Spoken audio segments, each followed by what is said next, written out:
Septiembre de 1944, un tanque Cromwell británico se dirige hacia Holanda. Recibe el impacto directo de un proyectil alemán y solo sobrevive este hombre. Lo alcanzó otro de 88 milímetros y me lanzó a unos 20 metros de mi tanque. Formaba parte de una unidad de 5 hombres. Dormíamos, trabajábamos y comíamos juntos, como una familia. Pero no era una unidad aliada corriente. Él era un alemán que luchaba junto a Gran Bretaña contra los nazis. Willy Hertzfeld es uno de los miles de alemanes y austríacos que lucharon en las filas británicas durante la Segunda Guerra Mundial. Y este extraordinario grupo de compatriotas puede contar ahora sus historias al completo por primera vez. La gente contra la que luchábamos quería eliminarme, quería acabar conmigo, así que tuve que defenderme. No me sentía británico, pero era un soldado del ejército británico. Eran voluntarios que luchaban por Gran Bretaña contra sus antiguos compatriotas en importantes operaciones por toda Europa. Los enemigos a quienes me enfrentaba podrían haber sido mis amigos. Cuando disparabas, hacían un ruido terrible. No era un sentimiento de venganza. Quería luchar contra los nazis, no contra los alemanes. En ese momento tuve el presentimiento de que lo conseguiríamos. Tuvieron que soportar la desconfianza de su país de adopción, pero aún así aceptaron morir por él. Ni siquiera me atreví a decir que era de un país tan horrible como Alemania. Sabían que si les capturaban serían torturados y ejecutados por traición. ¿Pero es usted británico? Dije, no señor, y él contestó, espero que el almirantazgo sepa qué está haciendo. Algunos sufrieron terribles heridas. El impacto me arrancó parte de los huesos del cráneo y se me veía el cerebro. Otros presenciaron el horror de la guerra y nunca se recuperaron. Fue una época muy triste, una época sangrienta y terrible. Juntos se convirtieron en el ejército alemán de Churchill. Ellos no nos gustaban y nosotros tampoco les gustábamos, así que teníamos que matarles. En cuanto entramos en Alemania, ganamos. Los derrotamos. El ejército alemán de Churchill.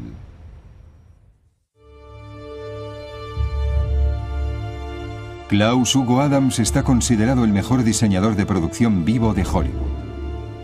Él dio vida al fantástico mundo de 007. Pero durante la guerra se enfrentó a la amenaza real de la muerte como osado piloto de caza. Instintivamente supe que tenía condiciones para pilotar, pero no me pregunten por qué.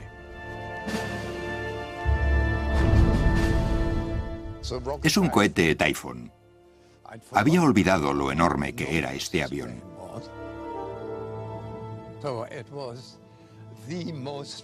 Era el más poderoso de los cazas cuando yo formaba parte del Escuadrón 609.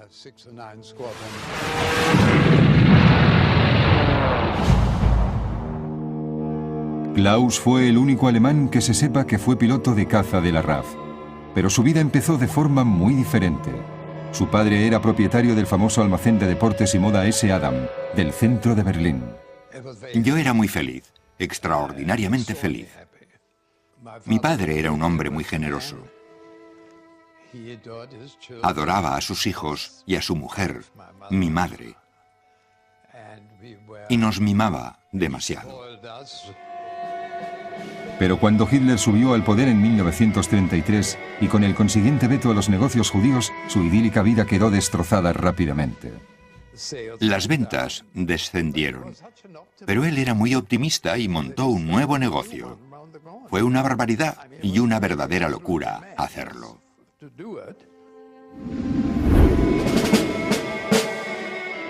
Viendo lo que les deparaba el futuro, la familia de Klaus huyó de Alemania y se instaló en Londres. De la noche a la mañana, su padre pasó de rico propietario de una gran tienda que se codeaba con la élite de Berlín a ser un refugiado sin un céntimo que iba con un maletín vendiendo guantes. Nunca se recuperó del golpe. El pobre hombre contaba los guantes compulsivamente. Eso me preocupaba. También recuerdo que un día íbamos corriendo detrás de un autobús y tuvimos que subir al piso de arriba, y sufrió un amago de infarto. Murió en 1936 a la edad de 56 años. Era un hombre acabado.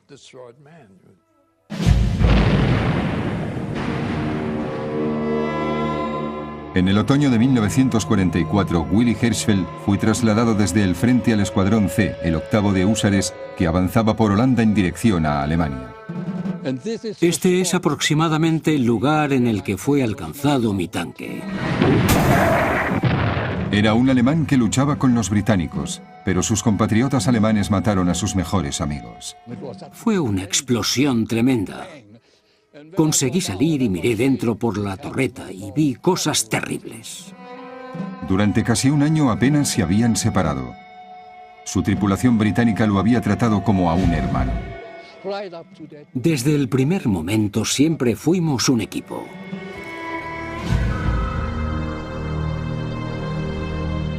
Seis años antes, la vida libre que Willy tenía en Bonn quedó destrozada cuando los secuaces de Hitler llevaron a cabo un ataque premeditado y despiadado contra los judíos alemanes.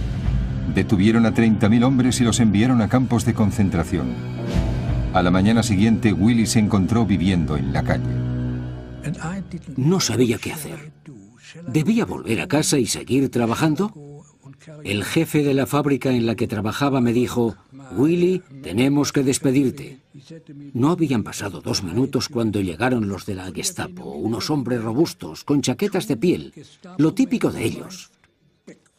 Y dijeron: ¿eres judío, verdad? Yo dije que sí, y me arrestaron, y me llevaron con ellos.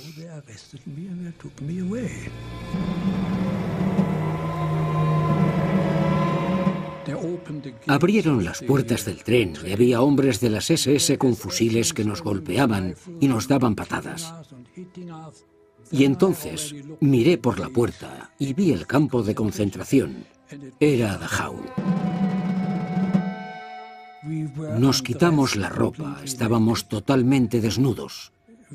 Nos bañaron con una manguera, con agua helada. Nos apuntaron en un registro y mi número, que nunca olvidaré, era el 28.411. En Berlín, este orgulloso veterano de la Primera Guerra Mundial se negó a callar y lo pagó con su vida. Desde el principio, mi padre estaba muy disgustado por lo que pasaba en Alemania. Ambos fuimos a comer unos embutidos sauerkraut y un vaso de cerveza. Alguien que se sentaba en otra mesa vio a mi padre y lo denunció. Lo arrestaron. Yo me quedé sentado en la mesa con nuestro perro, mi vaso de cerveza y el bastón de mi padre. Y esa fue la última vez que le vi. Lo llevaron a las oficinas de la Gestapo. Lo enviaron al campo de concentración de Dachau. Y poco después nos informaron de que había muerto. Klaus Escher consiguió huir a Londres en febrero de 1939. Como miles de refugiados que entraban en Inglaterra procedentes de los países ocupados por los nazis. Helmut Rosenstein, de 18 años, recibió la orden de incorporación al ejército alemán antes de que un golpe de suerte lo llevara a Gran Bretaña. Por alguna razón, no sé cuál, ese día yo estaba en la lista de 200 artesanos seleccionados para venir a Inglaterra, el mejor lugar para estar en aquellos tiempos. Mi número era el 198, casi el último. En Inglaterra, Helmut ayudó a construir el campo Kitchener cerca de Sandwich, Kent. Albergaría a 5.000 refugiados alemanes y austríacos huidos a Gran Bretaña. Horst Adolf Herber fue uno de los afortunados refugiados que encontró albergue en el campo Kitchener. Me sentía como en casa, estaba encantado. Tenía una total libertad. Era un mundo totalmente distinto. Cuando llegué me dijeron: puedes ir a Hyde Park, al rincón de los oradores, y puedes decir lo que quieras. Dije: eso es imposible, no puedes decir nada en contra del gobierno. Sí, claro que puedes decir lo que quieras. Willy Hirschfeld todavía estaba prisionero en el campo de concentración de Dachau. Su antiguo jefe, que entonces vivía en Inglaterra, pagó un permiso de trabajo para que Willy emigrara a Inglaterra. En la estación ferroviaria de Bonn se despidió de toda su familia. Solo volví a ver a mi hermana gemela. Fue muy triste decir adiós a toda mi familia y no volverles a ver nunca más. El 3 de septiembre de 1939 sucedió lo inevitable. Gran Bretaña declaró la guerra a Alemania. Luchábamos contra las cosas malas de la vida. El abuso, la fuerza bruta, la persecución y la represión. Y yo estaba seguro de que prevalecería la justicia. Para los pocos afortunados que escaparon de la Alemania de Hitler, llegó el momento que habían estado esperando. El poder del Imperio Británico estaba a punto de contener a Hitler y ellos estaban decididos a jugar su parte en las futuras batallas. Estaba contento porque se podía hacer algo.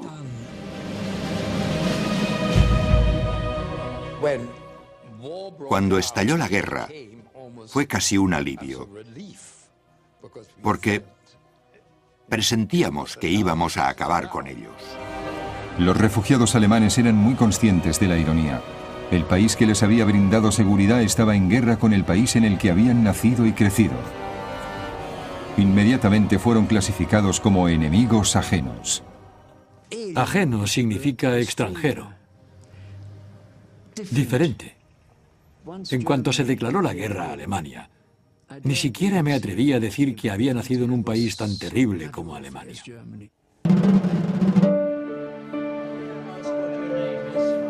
Se calcula que 70.000 alemanes y austríacos huyeron y se refugiaron en Gran Bretaña. Tenían muchos motivos para ayudar a derrotar a los nazis. El día siguiente fui al Ministerio del Aire y el oficial de reclutamiento me dijo: no aceptamos a nadie que no sea inglés, y mucho menos a alemanes. Hacia finales de 1939, cuando el gobierno británico se dio cuenta de que había muchos alemanes y austríacos que se habían enrolado en las fuerzas británicas, decidió que podía hacer uso de ellos. 10.000 hombres y mujeres alemanes y austríacos se presentaron voluntarios para luchar junto a Inglaterra y juraron fidelidad al rey. Pero por entonces la única opción para los voluntarios alemanes era el cuerpo de zapadores. El símbolo del pico y la pala en la cinta de su gorra mostraba su contribución a un duro trabajo, no en el servicio activo. Pensé que tenía que hacer algo y hacer un esfuerzo para ayudar en la guerra, porque la gente contra la que luchábamos quería eliminarme, quería acabar conmigo. Así que tuve que defenderme. No puedes sentarte y decir, dejemos que se salgan con la suya. Querían luchar por Inglaterra, y lo que hicieron literalmente fue cavar por la victoria. Tuvieron que mezclar hormigón. Querían luchar de verdad y querían tomar venganza. En cambio, un infame que tenía pasaporte británico trabajaba para los nazis. William Joyce, ex jefe de propaganda del sindicato británico fascista, había huido de Inglaterra al principio de la guerra. Había resultado herido en sus escaramuzas políticas en Inglaterra y ahora Hitler lo utilizaba para difundir la ruda propaganda contra los aliados entre un público británico inquieto. Gran Bretaña se enfrenta a un horrible dilema porque la Real Fuerza Aérea es muy débil.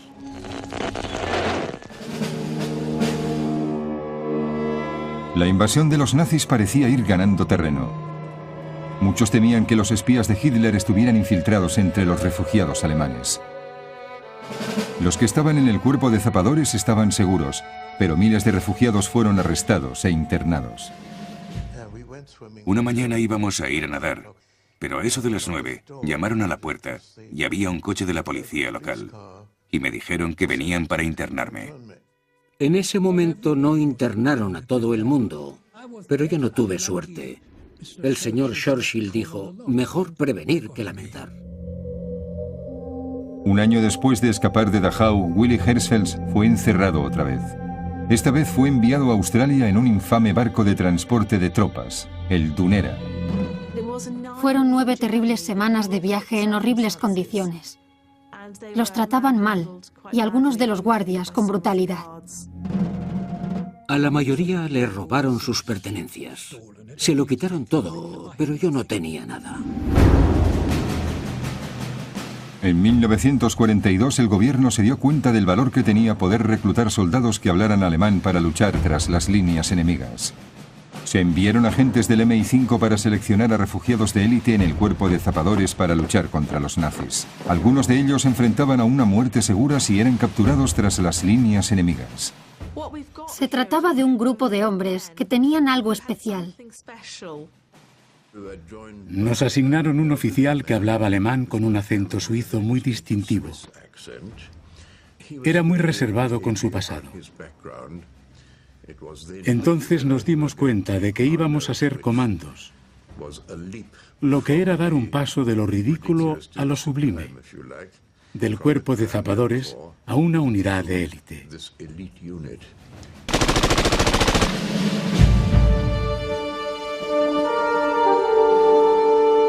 Cuando la invasión nazi dejó de ser una amenaza, el gobierno empezó a aceptar más enemigos extranjeros en sus fuerzas armadas. Desde 1943 los habían transferido en gran número desde el cuerpo de zapadores a los regimientos armados. Había llegado su momento. Ahora se convertirían en el ejército alemán de Churchill. Después de años de opresión había llegado la hora de luchar y querían hacerlo por tierra, mar y aire. En 1944 Horst Erzberg recibió el llamamiento para la Marina Real y fue destinado al HMS Bellona, donde fue entrenado para escuchar los mensajes de radio del enemigo a su paso por el Canal de la Mancha. Al principio el oficial al mando no estaba convencido de su lealtad. ¿Hablas el idioma? Dije, sí señor. Pero, ¿dónde aprendiste a hablarlo? Yo le dije, en la escuela, señor. ¿A qué escuela fuiste? Le contesté a la Hindenburg Schule. Pero eso está en Alemania, ¿no? Sí, señor. Pero tú eres británico.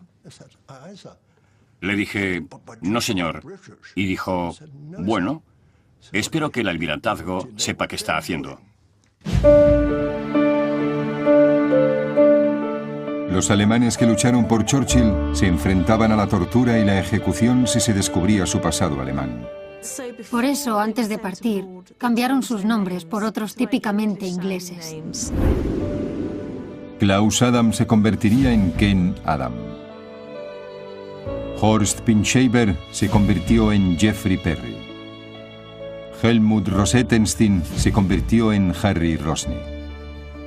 Horst Erzberg se convirtió en William Howard. Willy Hirschfeld se convirtió en Willy Field. Y Klaus Ascher se convirtió en Colin Anson. Enseguida empezamos a sentir que nuestros nuevos nombres eran los auténticos. Y nos olvidamos de los antiguos. Y empezamos a considerarnos comandos británicos y no refugiados alemanes. Estaban destinados en unidades de combate y listos para la lucha, pero tenían que enfrentarse a la realidad de que tal vez tendrían que matar a sus antiguos compatriotas. El enemigo al que tenía que enfrentarme podría ser fácilmente un compañero de la escuela. Podría haber sido uno de mis primos que estaban en el ejército, pero no podía quedarme sin hacer nada. Inglaterra me había salvado la vida, así de sencillo. Y al mismo tiempo no soy tan orgulloso como para no admitir que interiormente soy un cobarde. Los riesgos personales eran altos. Destinado a la Marina Real, Colin Anson formaba parte de la mayor operación de desembarco hasta la fecha, la invasión de Sicilia.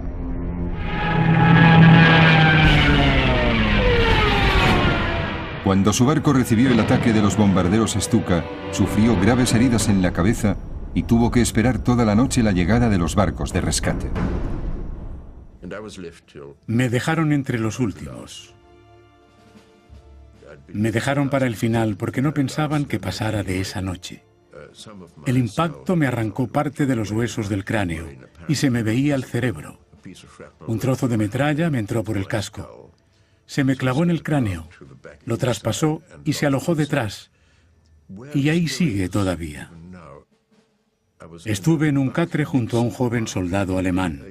Era un muchacho muy agradable y estaba muy contento por estar al lado de alguien con quien poder hablar. Noticias como esa eran exageradas por William Joyce, apodado Lord Jojo por la prensa, durante sus constantes emisiones al público británico. El 11 de noviembre, un U-boat alemán hundió el Bellona de la Marina Británica. En Londres, el padre de William Howard estaba desolado porque en una de las emisiones oyó que el barco de su hijo había sido hundido por un U-boat alemán. Siempre llamaba a mi padre a casa, a Londres. Me preguntó, ¿cómo estás, hijo? He oído a Lord Jojo. Estaba emitiendo desde Alemania y anunció que hacía 10 días que habían hundido el Bellona en la bahía de Kola. Le dije, bueno, lo intentaron, pero no lo consiguieron, papá. Los alemanes que luchaban junto a los británicos estaban desplegados y combatían por todo el escenario de la guerra europea. En el Real Cuerpo de Carros de Combate, en la infantería, en los comandos de la Marina Real y en la Marina Real. Y ahora emprendían la invasión por tierra más ambiciosa de la historia. Sabíamos que había habido un día D. Nos contaron toda clase de relatos de horror, que el mar estaba en llamas por el petróleo derramado y que no podían avanzar, que los tenían rodeados por todas partes y que no había forma humana de llegar a la orilla. La posibilidad de que yo no viera el fin de la guerra era muy real. Veías morir a la gente, a los tuyos, y también a los alemanes. En un solo día, los aliados desembarcaron más de 150.000 soldados en 5 playas diferentes de Normandía. El HMS Bellona de William Howard era uno de los casi 7.000 barcos que emprendieron la Operación Neptuno. Nos sobrevolaban una gran cantidad de aeroplanos. Era increíble el número de aviones y barcos que nos rodeaban. Era una visión impresionante. Y en ese momento tuve el presentimiento de que lo conseguiríamos. Y tenía esa sensación porque era una gran fuerza. Era enorme. Si todo iba según lo planeado, se recuperaría el tiempo perdido y a gran escala. Estaba asombrado por el impacto y el poder. El impacto de esta máquina de guerra que entraba en acción y se sacrificó todo por el objetivo. Empezó el bombardeo. Las grandes baterías entraron en acción y disparaban a la costa. No paraban un momento, y los estallidos eran ensordecedores. Era un sonido impresionante.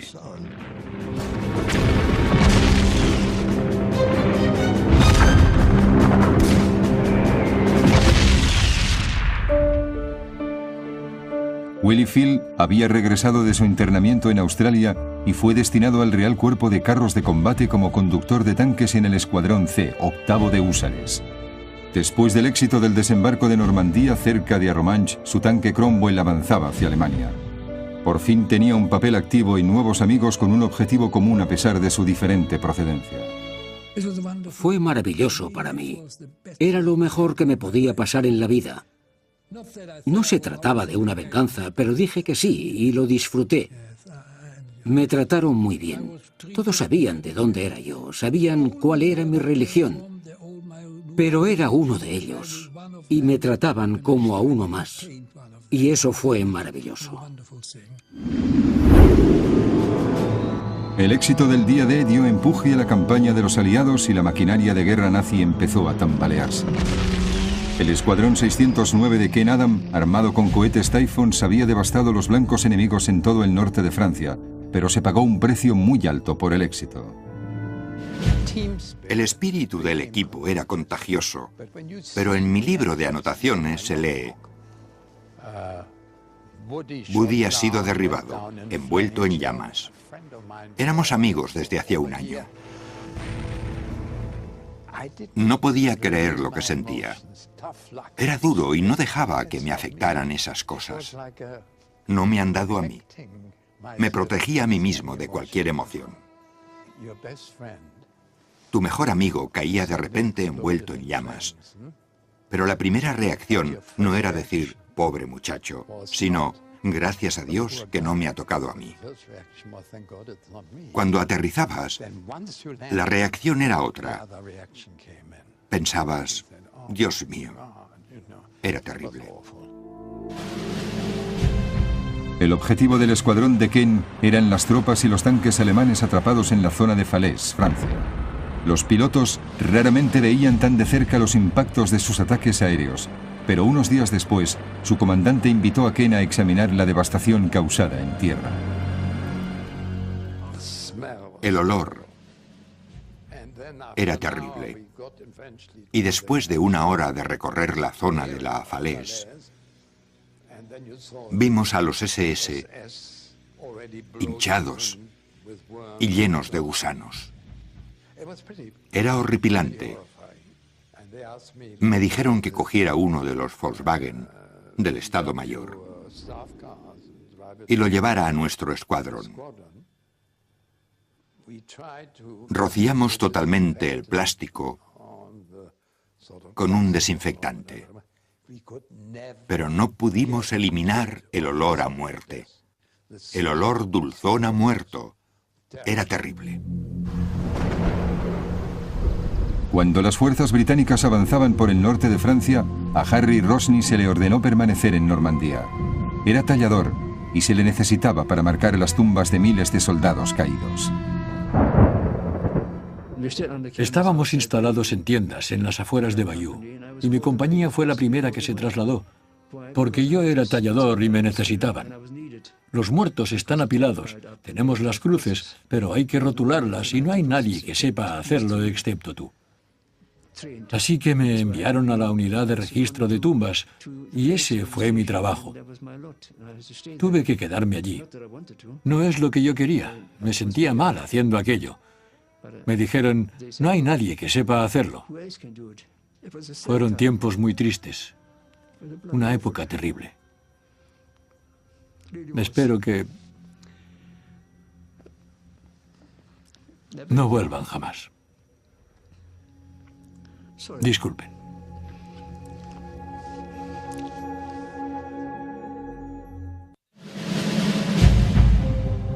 El ejército alemán se retiraba y el 8º de húsares de Willy Field avanzaba por Francia y Bélgica en dirección a Holanda. Willy había forjado una buena amistad con sus compañeros británicos y regresaba a Alemania con muchas probabilidades de poder vengar a su familia asesinada y enfrentarse con la gente que había destruido su vida. Pero su optimismo duró poco.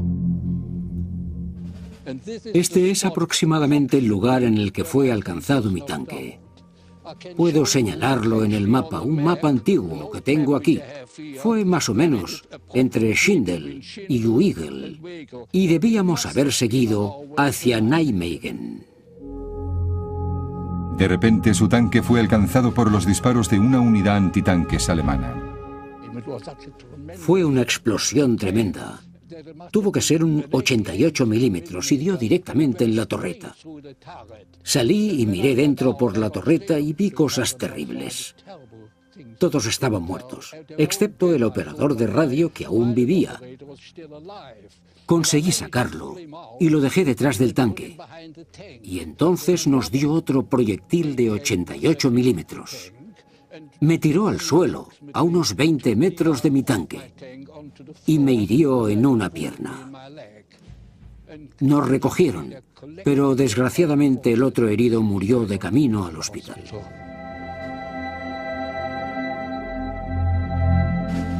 En un solo día, Willy perdió a todos los hombres de su tripulación.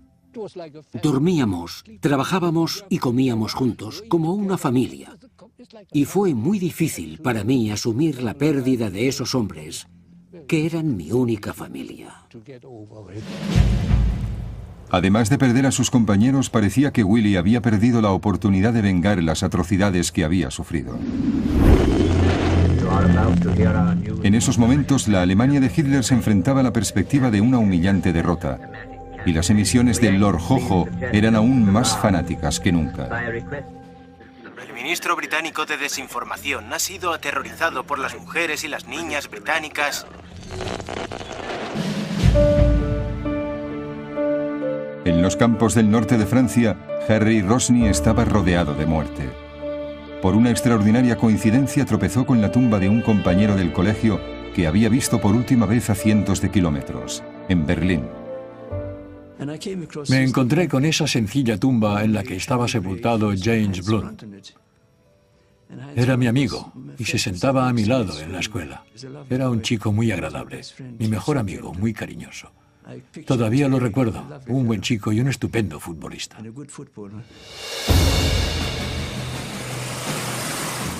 Años después de haber huido de los nazis, los refugiados regresaban a Alemania, pero vistiendo uniformes británicos. Cruzamos Holanda y entramos en Alemania. Y tuve una reacción totalmente involuntaria. Se me puso la carne de gallina. Mucho más que eso. Había vuelto. Y era tremendamente consciente del uniforme que llevaba.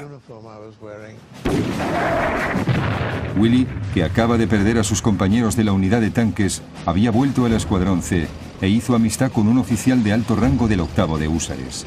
Estaba totalmente decidido a derrotar a Hitler. Entramos en Francia y la liberamos. Entramos en Holanda y la liberamos. Pero cuando entramos en Alemania, ganamos. Los derrotamos. Hicimos lo que queríamos hacer. Ganamos la guerra. Fue así.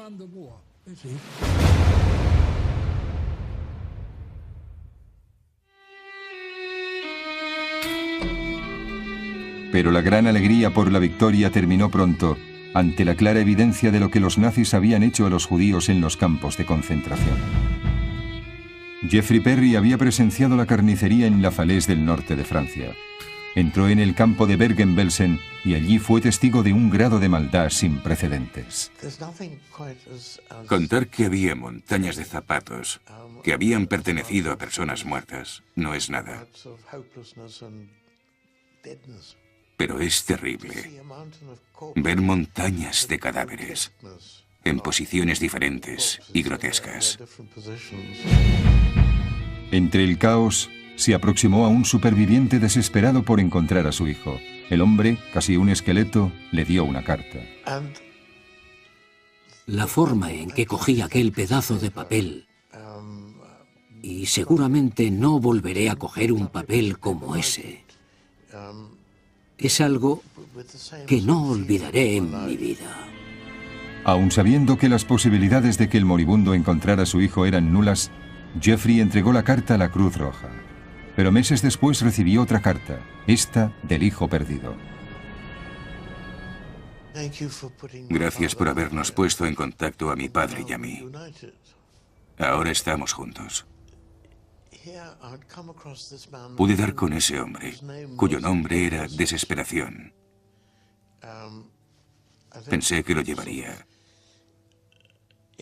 hasta el fin de su vida. Pero no fue así, porque padre e hijo se reencontraron y sobrevivieron.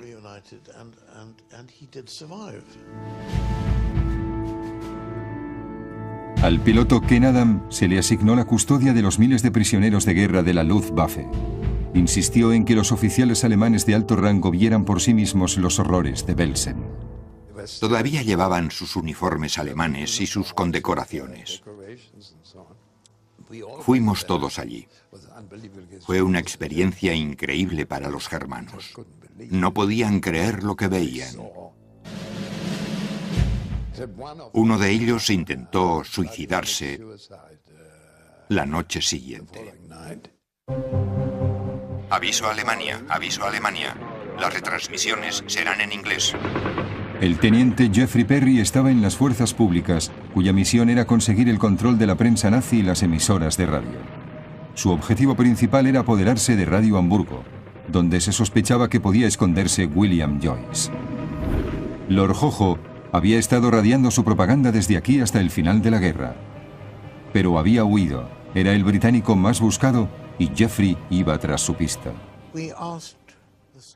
Empezamos el mismo día que llegamos, porque pensamos que había muchas probabilidades de que Joyce siguiera aquí. Cuando llegaron a Radio Hamburgo, Jeffrey descubrió que Joyce había dejado una última grabación cuando escapó a toda prisa de los aliados. Es una última llamada al pueblo alemán desde Radio Hamburgo.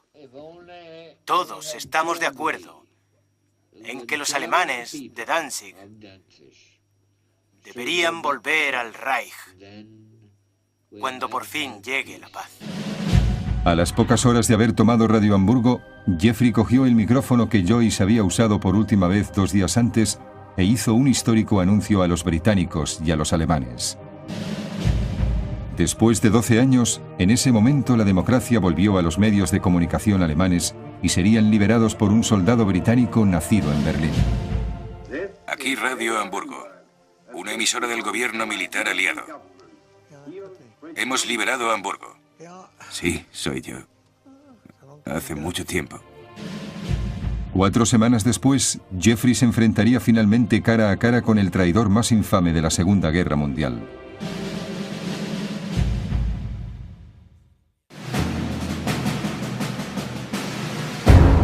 El comando Colin Anson estaba por entonces en el norte de Italia e intentaba alojar a un gran número de soldados enemigos que se habían rendido.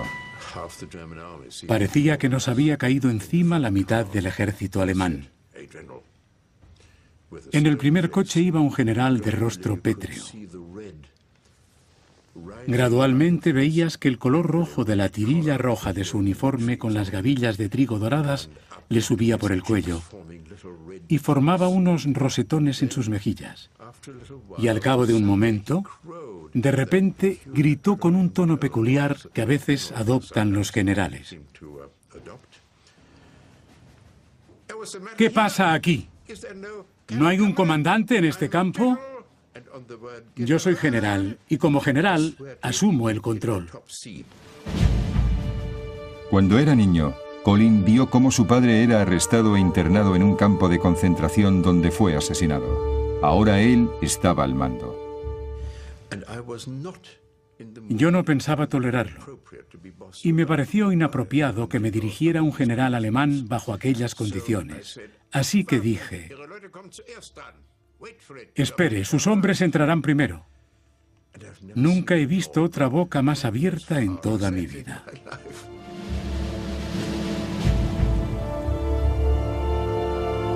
Desde Hamburgo, Jeffrey fue trasladado a la frontera danesa. Sus nuevas órdenes eran tomar el control de un periódico de Flensburg. Fue en una camioneta a un bosque cercano para recoger leña con su compañero Bertie Licorice. Fuimos a buscar leña y la cargamos en la camioneta.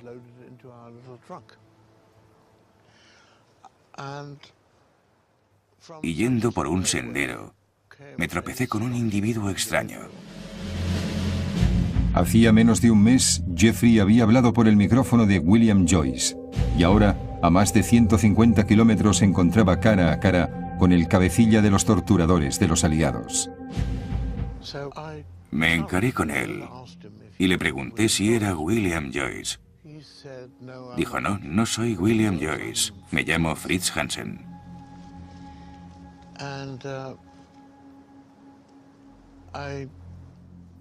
Me pareció sospechoso que se metiera la mano en el bolsillo. Saqué mi pistola, disparé y cayó al suelo. Cuando oyó el disparo, Bertie Licorice vino corriendo. Jeffrey disparó a William Joyce, Lord Jojo, en las nalgas. El traidor británico más famoso había sido capturado por un refugiado alemán con uniforme del ejército inglés. Creo que todo fue una ironía. La ironía de haber hablado por su micrófono y encontrármelo aquí 4 semanas después. Fue arrestado después de tantos años por alguien que, sobre todo, es un judío alemán. No sabía que iba a ser juzgado por traición y ahorcado.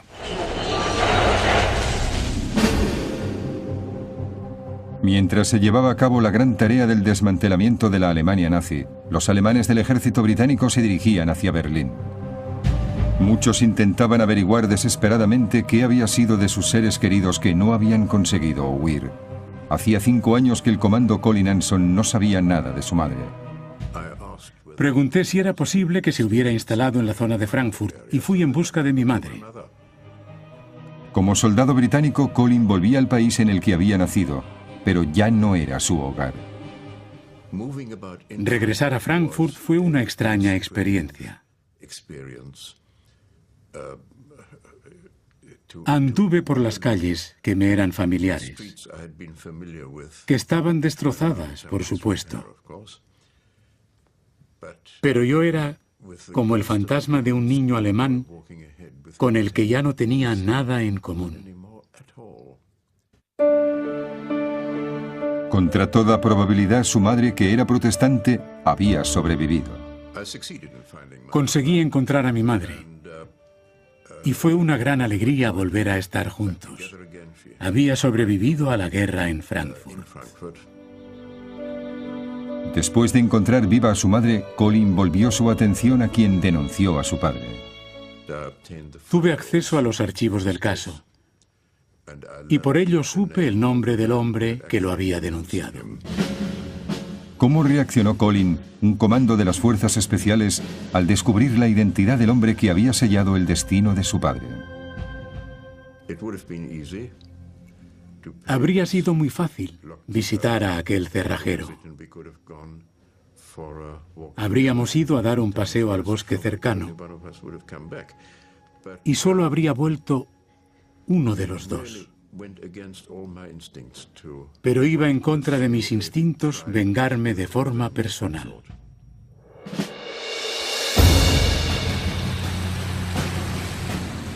A los 7 años de haber vivido el horror de Dachau, Willy Phil entró en Berlín. Era la confirmación definitiva de que Hitler y los nazis habían sido derrotados por fin. La devastación era tremenda. Casi el 90% estaba destruido. La ciudad tenía un aspecto increíble, horroroso.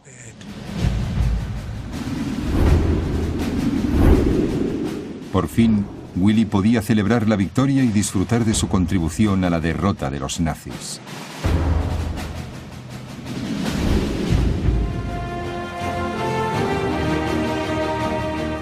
Y como recompensa, el 8º Regimiento de Húsares de Willy fue invitado a tomar parte en el desfile de la victoria en el Charlottenburg-Chaussee.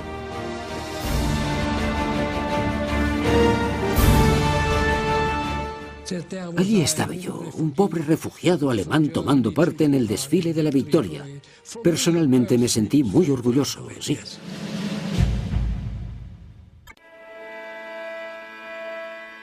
El ejército alemán de Churchill había regresado a su lugar de nacimiento, pero se dieron cuenta de que ya nada sería igual y no querían volver. Lo normal habría sido que esas personas, una vez depuesto Hitler, hubiesen querido volver a su país, pero muchos dijeron que no tenían nada por lo que regresar. Habría sido muy duro volver a Alemania. No había nada que me incitara a regresar. Estábamos muy agradecidos a Inglaterra, que nos había salvado la vida. En febrero de 2009, Harry publicó un libro de poemas que refleja su época de soldado británico. Tiene un hijo y 2 nietos, y se convirtió en ciudadano británico en 1947. Pero ¿qué siente un alemán al matar a un alemán? Si no lo hubiera hecho y Alemania hubiese ganado la guerra, no estaría aquí hablando con ustedes. Y recuerden que perdí a parte de mi familia en los campos de concentración alemanes. Ken Adam es considerado uno de los grandes diseñadores de producción vivientes. Fue nombrado caballero en 2003 y ahora es Sir Ken Adam OBE. Seré sincero con ustedes. Nunca sentí pena por ellos en aquella época. Nunca la sentí y sigo sin estar apenado por lo que les ocurrió. Es espantoso decirlo, pero es lo que siento. Después de la desmovilización, en 1946, conoció a su esposa Judy y se casaron en 1949. Es socio del club de fútbol Arsenal desde 1948. No era un sentimiento de venganza, era otro tipo de sentimiento. Yo no tenía nada en contra de los alemanes, excepto por su penosa carencia de lo que mi padre llamaba coraje civil. Colin conoció a una compatriota refugiada, Alice Gross, en una cafetería de Londres en julio de 1949. Tienen 3 hijos y 7 nietos. Tuvieron un papel vital en la derrota de la Alemania nazi. Muchos se quedaron por lo menos un tiempo y ayudaron a reconstruir el país que había sido su hogar. No sentía odio. Era un sentimiento de gratitud. Debo decir que no perdí a ningún miembro de mi familia. Jeffrey dejó el ejército británico en 1946 con el rango honorario de comandante. Llegó a ser un importante editor de éxito internacional. En julio de 1946 se me concedió la nacionalidad y fui ciudadano británico. Finalmente, todo fue perfectamente bien. Al terminar la guerra, Bill fue recomendado para un puesto de oficial, pero fue rechazado por su lugar de nacimiento.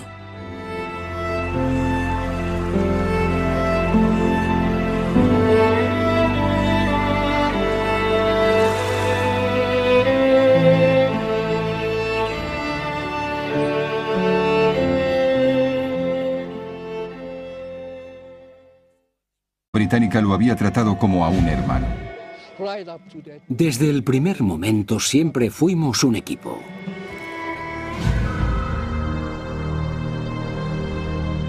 Seis años antes, la vida libre que Willy tenía en Bonn quedó destrozada cuando los secuaces de Hitler llevaron a cabo un ataque premeditado y despiadado contra los judíos alemanes. Detuvieron a 30.000 hombres y los enviaron a campos de concentración. A la mañana siguiente, Willy se encontró viviendo en la calle. No sabía qué hacer. ¿Debía volver a casa y seguir trabajando? El jefe de la fábrica en la que trabajaba me dijo: Willy, tenemos que despedirte. No habían pasado 2 minutos cuando llegaron los de la Gestapo, unos hombres robustos, con chaquetas de piel, lo típico de ellos. Y dijeron: ¿eres judío, verdad? Yo dije que sí, y me arrestaron, y me llevaron con ellos.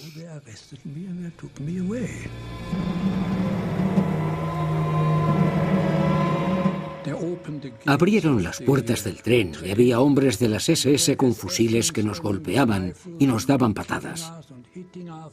Y entonces miré por la puerta y vi el campo de concentración.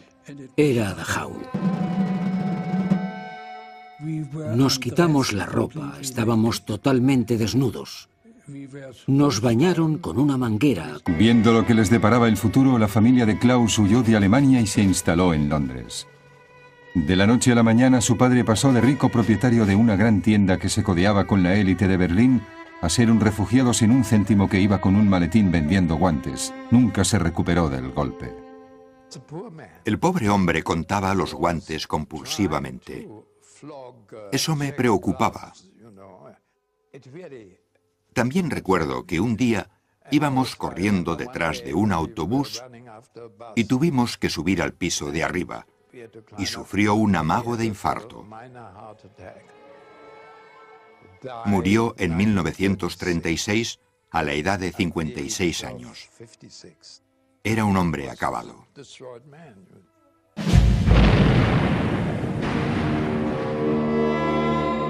En el otoño de 1944, Willy Hirschfeld fue trasladado desde el frente al Escuadrón C, el 8º de húsares, que avanzaba por Holanda en dirección a Alemania. Este es aproximadamente el lugar en el que fue alcanzado mi tanque. Era un alemán que luchaba con los británicos, pero sus compatriotas alemanes mataron a sus mejores amigos. Fue una explosión tremenda. Conseguí salir y miré dentro por la torreta y vi cosas terribles. Durante casi un año apenas se habían separado. Su tripulación...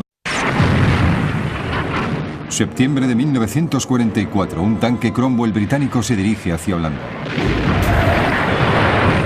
Recibe el impacto directo de un proyectil alemán y solo sobrevive este hombre. Lo alcanzó otro de 88 milímetros y me lanzó a unos 20 metros de mi tanque. Formaba parte de una unidad de 5 hombres. Dormíamos, trabajábamos y comíamos juntos, como una familia. Pero no era una unidad aliada corriente. Él era un alemán que luchaba junto a Gran Bretaña contra los nazis. Willy Hertzfeld es uno de los miles de alemanes y austríacos que lucharon en las filas británicas durante la Segunda Guerra Mundial. Y este extraordinario grupo de compatriotas puede contar ahora sus historias al completo por primera vez. La gente contra la que luchábamos quería eliminarme, quería acabar conmigo, así que tuve que defenderme. No me sentía británico, pero era un soldado del ejército británico. Eran voluntarios que luchaban por Gran Bretaña contra sus antiguos compatriotas en importantes operaciones por toda Europa. Los enemigos a quienes me enfrentaba podrían haber sido mis amigos. Cuando disparabas, hacían un ruido terrible. No era un sentimiento de venganza. Instintivamente supe que tenía condiciones para pilotar, pero no me pregunten por qué. Es un cohete Typhoon. Había olvidado lo enorme que era este avión.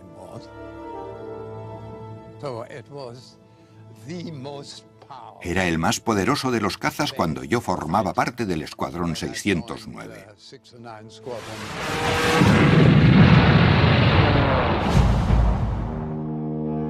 Klaus fue el único alemán que se sepa que fue piloto de caza de la RAF, pero su vida empezó de forma muy diferente. Su padre era propietario del famoso almacén de deportes y moda S. Adam, del centro de Berlín. Yo era muy feliz, extraordinariamente feliz. Mi padre era un hombre muy generoso. Adoraba a sus hijos y a su mujer, mi madre. Y nos mimaba demasiado. Pero cuando Hitler subió al poder en 1933 y con el consiguiente veto a los negocios judíos, su idílica vida quedó destrozada rápidamente. Las ventas descendieron, pero él era muy optimista y montó un nuevo negocio. Fue una barbaridad y una verdadera locura hacerlo.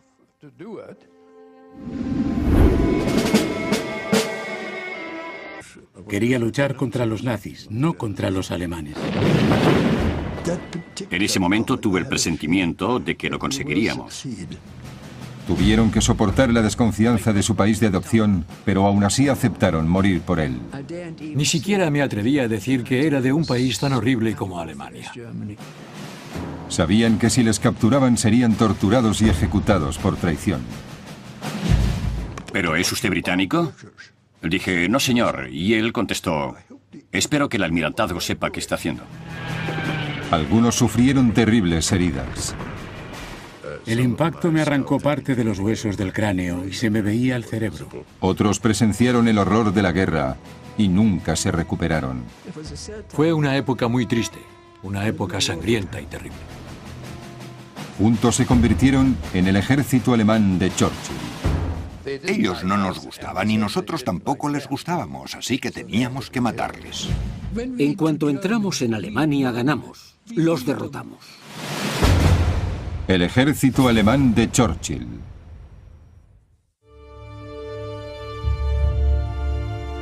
Klaus Hugo Adams está considerado el mejor diseñador de producción vivo de Hollywood. Él dio vida al fantástico mundo de 007. Pero durante la guerra se enfrentó a la amenaza real de la muerte como osado piloto de caza.